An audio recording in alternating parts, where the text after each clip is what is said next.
how does this evolve, right? I mean, I think it's not as simple as saying, oh, we're going to automate support, right? You sort of go on a much deeper journey by saying it's an evolution. Right? Right. You don't sort of just wake up one day and AI phone agents, right? Yeah.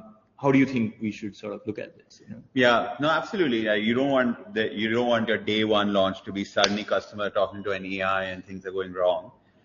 You want to validate. You want to take easy baby steps into the process.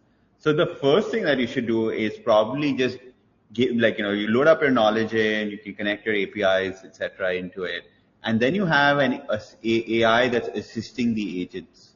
So it's just an assistive AI. It helps the agents out with their, if the agent wants to do something, they can just talk to the AI and say, oh, customer's asking for these fees, customer wants to block their credit card, and the AI is kind of doing the steps for the agent.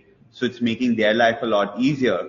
But what's also happening is you kind of have this person in the middle that's validating everything that the AI is doing. So the customer gets a flawless experience.